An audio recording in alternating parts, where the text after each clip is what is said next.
Fala galera, está começando mais um 7 minutos sobre vídeos e hoje nós vamos falar sobre iluminação.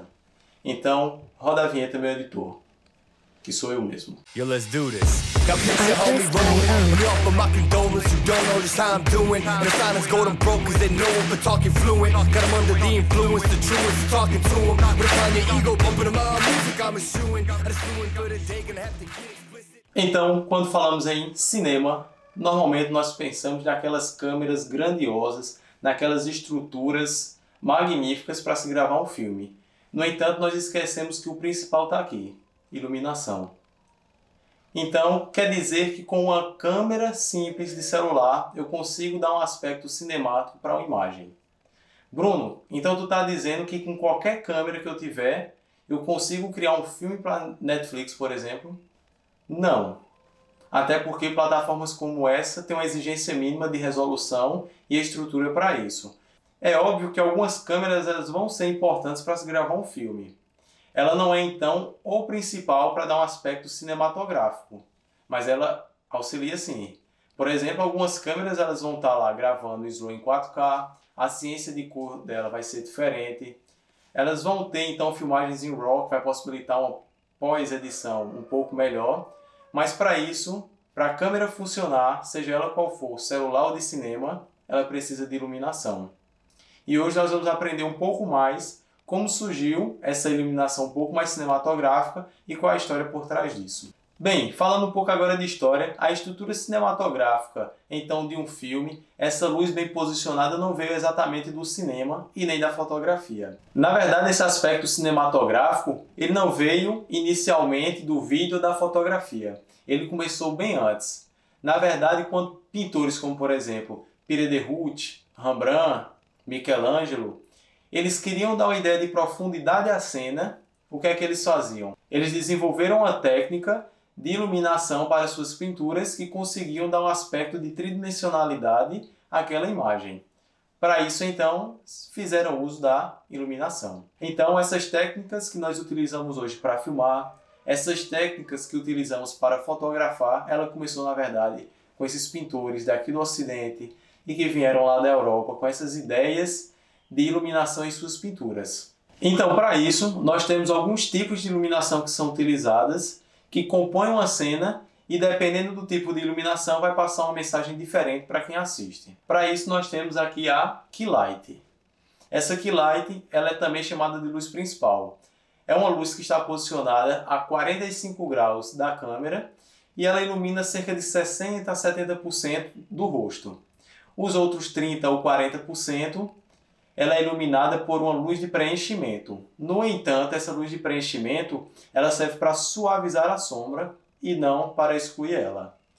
E por que eu tenho que deixar uma sombra na minha imagem? É justamente por isso. Essas técnicas que foram criadas na pintura, eles perceberam que através da sombra eu conseguia dar um aspecto um pouco mais tridimensional para aquela minha imagem. Então é por isso que é importante não ficar aquela luz chapada no rosto.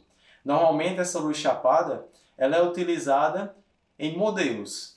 Então a luz ela vem de frente, criando apenas uma sombra no nariz, um pouco de cima, e aí a gente vê naqueles ring lights, por exemplo, que a luz vem de frente, dando um aspecto um pouco mais de beleza, limpando um pouco mais a pele. Então o posicionamento dela é no mesmo ângulo da câmera. Mas para isso, se nós quisermos criar um aspecto cinematográfico, nós iremos utilizar essas sombras a favor do nosso filme. Para isso, então, nós temos a Key Light posicionada a 45 graus, iluminando cerca de 60% a 70% do rosto. Nós temos a Fill Light, ou a luz de preenchimento, que é posicionada também a 45 graus, só que no lado oposto à Key Light, para poder iluminar esses 30% a 40% sem retirar as sombras.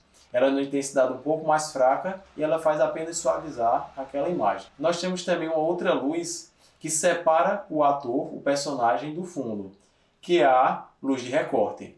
Essa luz de recorte, ela também vai proporcionar uma diferenciação do que é o fundo da imagem e da onde o ator está. Mas nós temos também outros tipos de luzes, que ali são as luzes ambientes.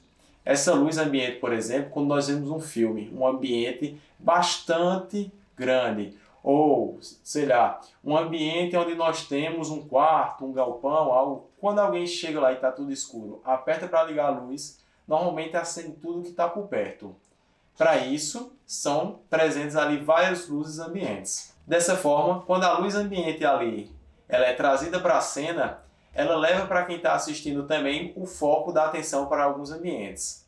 Por exemplo, uma luz que ilumina um quadro, uma luz que ilumina uma escrita, uma carta em cima de uma escrivaninha, e esse é o papel dessa luz ambiente. Mas nós temos também algo que é bastante utilizado em tutoriais, em aulas, que é uma luz mais de estilo, que é a backlight.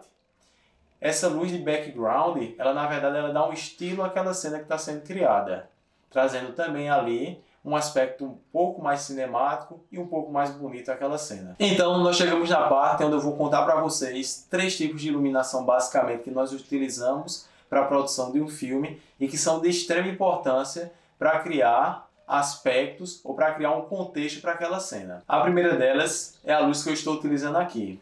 É chamado de luz de Rembrandt. Na verdade, eu faço uso da key light para poder iluminar igual ao pintor Rembrandt. Então, o que é que acontece? Ela vai iluminar uma parte do meu rosto, a outra vai ficar um pouco mais escura e dessa forma, a maçã do rosto vai ser criado um triângulo de iluminação. Esse triângulo de iluminação que é criada no rosto dá esse aspecto porque a maçã do rosto era um pouco mais proeminente. Como ela está um pouco mais para frente, essa luz consegue chegar e iluminar. O restante do rosto, que está oposto à luz, ela está um pouco para trás e ali é onde cria as sombras. Então essa luz de Rembrandt ela é basicamente caracterizada por iluminar uma parte do rosto com a luz principal e na outro lado, onde está a oclusão, fica só um triângulo de iluminação. Nós temos também outro estilo que é a top-down light. O que é a top-down light? Essa top-down light é uma luz que vai vir de cima para o personagem. Então a luz posicionada na parte de cima e quando essa luz cai para o personagem, ela pode estar posicionada, por exemplo, no mesmo ângulo da câmera, ela vai criar uma sombra embaixo do rosto. Então ali, onde eu tenho normalmente as olheiras, aquele lado ele vai estar em oclusão. Todo o olho ali, na verdade, vai estar em oclusão. Dessa forma, a gente chama também de olho de panda, iluminação olho de panda, ou caveira, algo do tipo. Ela é muito utilizada, na verdade, quando o filme quer passar uma ideia de suspense. Então eu tenho ali um personagem que o diretor não quer revelar quem é, que cometeu um assassinato, algo do tipo. Usa esse tipo de iluminação porque o olho vai estar todo em oclusão, não dando para diferenciar quem é aquele personagem. O outro tipo de iluminação, também caracterizada para filmes de suspense, é a split light. Essa split light, na verdade, ela é posicionada a 90 graus de onde está a câmera. Dessa forma, sendo posicionada nesse ângulo de 90 graus, eu consigo ter uma parte do rosto, metade, 50%, totalmente iluminado e os outros 50% em oclusão. Dessa forma, eu dou um aspecto um pouco mais ali de suspense à cena ou também de dualidade do personagem. Aquela dualidade que acontece aqui, na cabeça do personagem, trazendo então um pouco mais de suspense para a cena. Bem, esses foram alguns tipos de iluminação, espero que vocês tenham gostado e nos vemos no próximo vídeo sobre planos e ângulos.